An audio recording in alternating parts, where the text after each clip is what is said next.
until I see you again. Again? No, I mean, in case we run into each other. Oh. Yeah, people, they run into each other all the time. Maybe you happen to I come think by. I might be available You tomorrow might, at 3. you might be Interesting. Yeah. I'll consider showing up, okay? Consider away.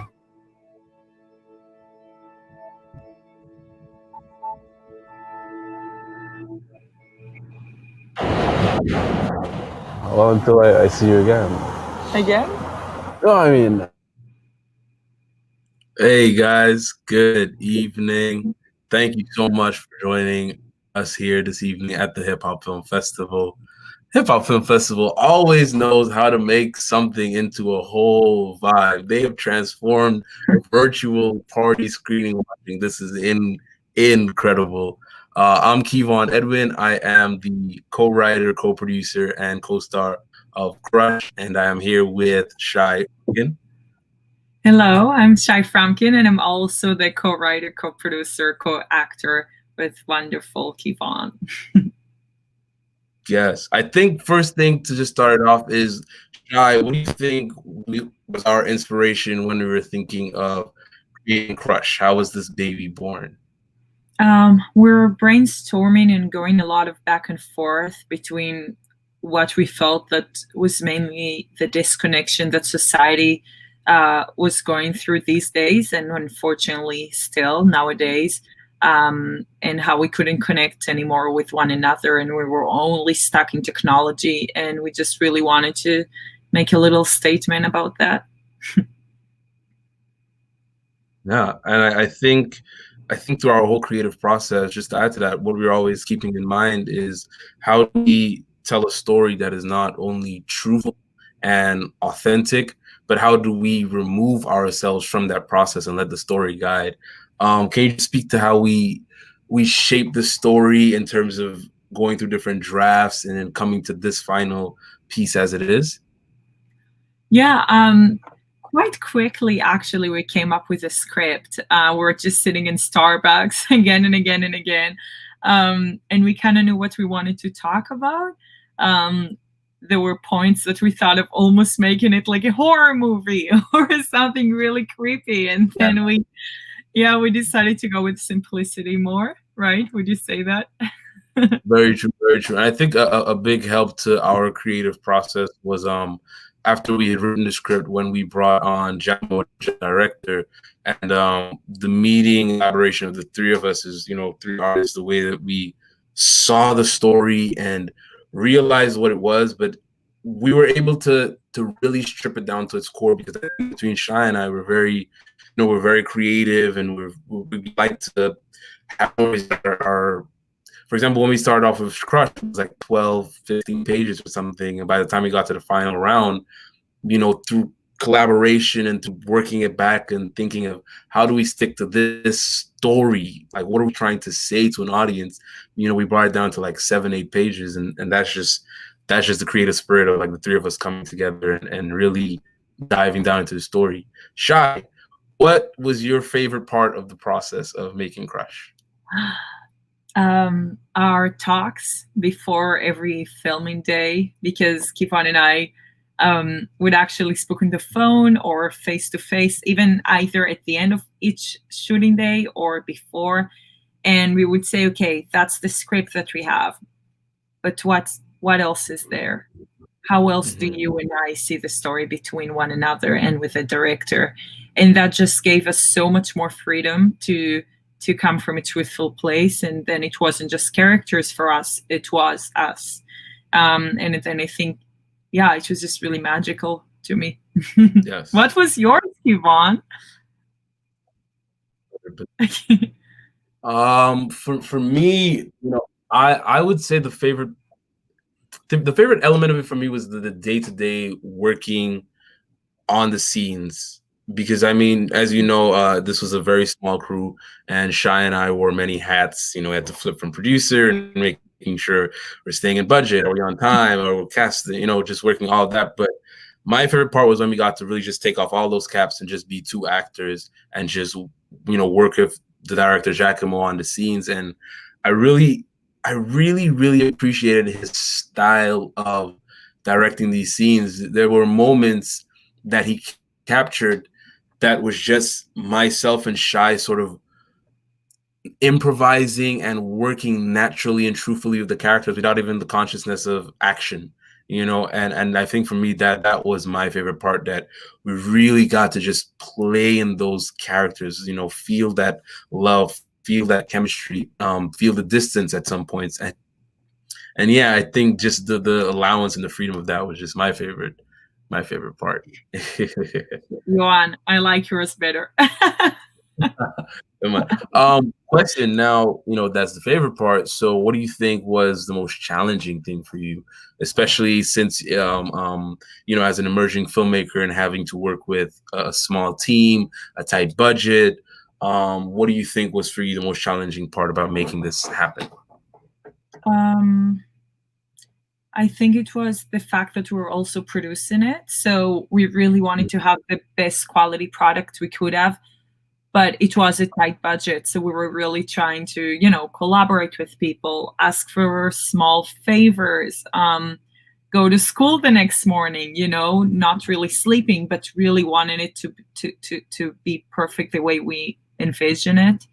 But that was also why it was really special to me personally, because even though we had our little struggles and it wasn't always perfect, it really was, because it came out of our hearts.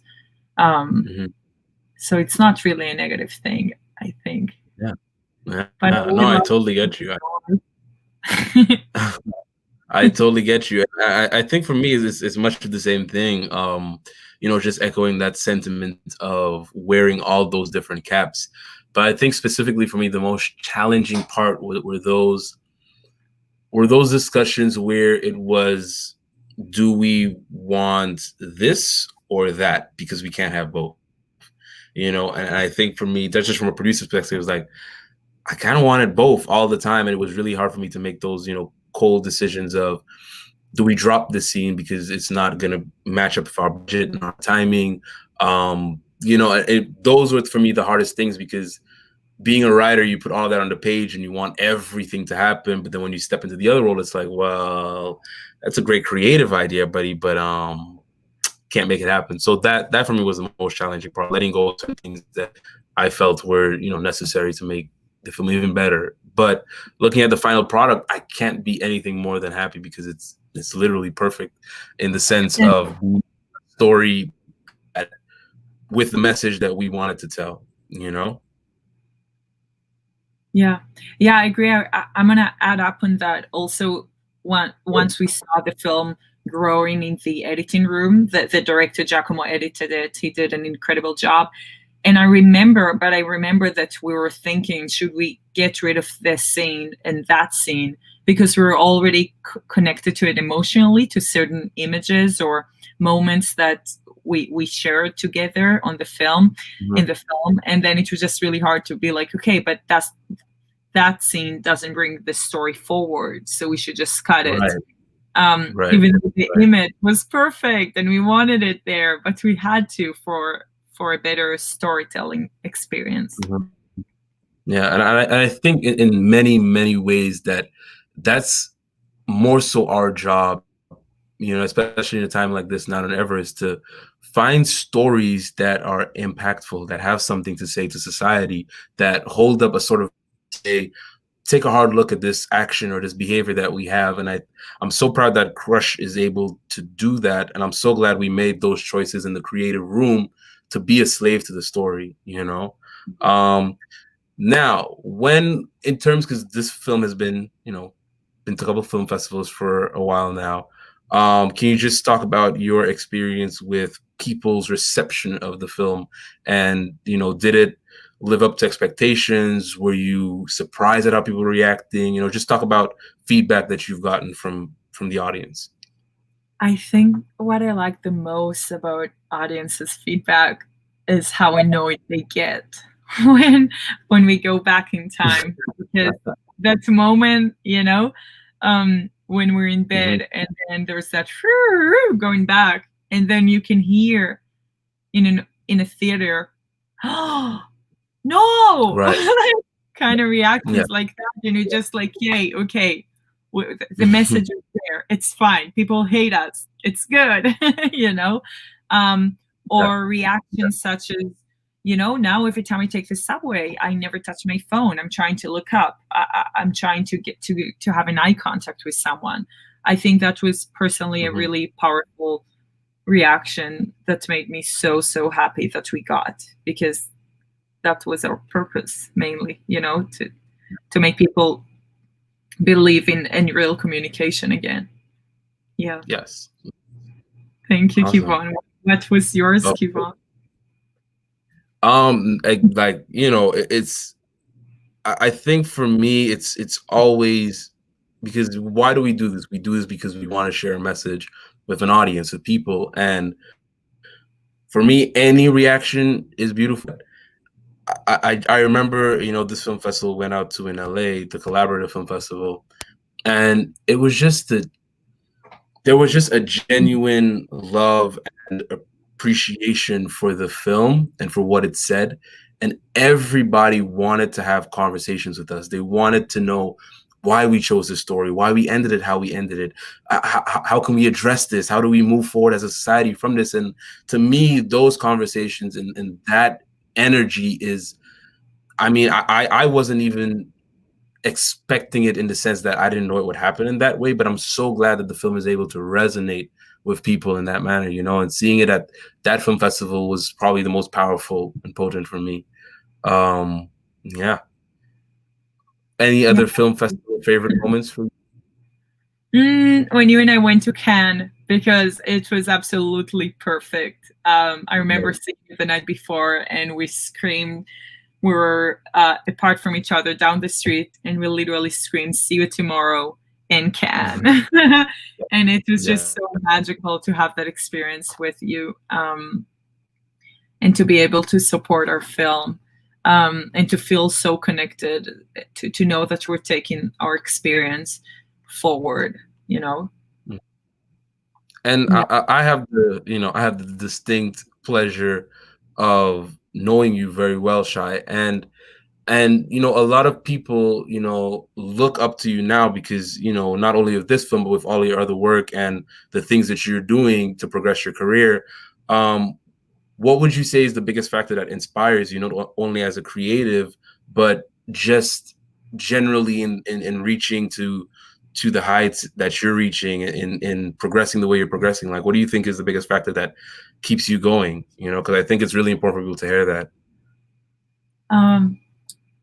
Trying to speak to people that are in pain, that feel pain. Mhm. I think we have a privilege that we love telling stories, and if we stay truthful to who we are and to the stories we want to tell, then that's the only thing we're supposed to be doing, and it's an honor when we get to have an idea and then to put it on the paper and then to actually film it and have a product that can affect people. We did our job. Yes, Yeah. yes. I have a question from the audience here. Says, what was one strong negative reaction to your story that actually informed you in a deeper way? Ooh, I love this question. Yes, Can I tackle I'll answer it. You know what it was when we test screened the first cut of the film. When we test screened the first cut of the film, I want to say it was something like 14 minutes or so. And a lot of it was just the exact same scenes, but more prolonged, a lot more dialogue. And they said that they were oversaturated with the story. They said that we had made the message, but we kept beating it at them so much so that it kind of not washed over them, but was just too much at points to bear. And getting that reaction from it when we went back into the editing room, third, fourth time around, we stripped down so much of the story to the point where it was concise, clear, able to punch the message, and it just dipped, and I think that is the end result of what Crush looks like now, is through going through that process and getting that feedback from the test screening room, and really trying to find a way to tell the story in as concise and beautiful and artistic a way as possible, but keep you engaged and then release you, so it doesn't become too much of a burden, because as artists we need to find ways to balance that, and that was my take on that. You have anything to add, Shai? I actually agree completely. I also remember that my laugh, I was laughing too much in the first cut, and to the point that it was just too much, and then we had to change it in the editing room. But I think that's the magic of a really good editor, because it can really heighten up in a positive way a performance. And but yeah, I agree. The fact that we had to cut scenes and we weren't sure, but I think we just learned so much from that experience as filmmakers, to get to the point. We don't need more than that. Yeah. And I like that you mentioned that. Let's just talk about it a little bit. What would you say were some of your biggest lessons, coming out of this experience with the film? Whew. Both as filmmaker, creative, all aspects. Wow, there's so many. I feel like this film is honestly a gift to me, and I think it was also a gift to you, right? Because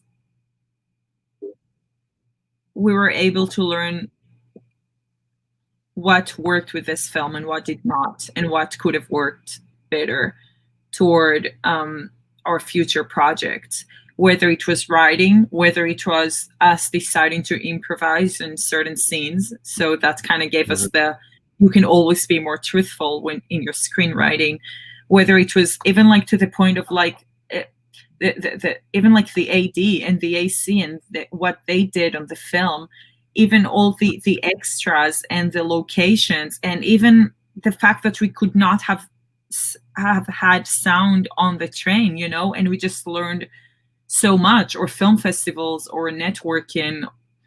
It was just an incredible experience. I have no words. I can imagine. I was there. What do you feel about it?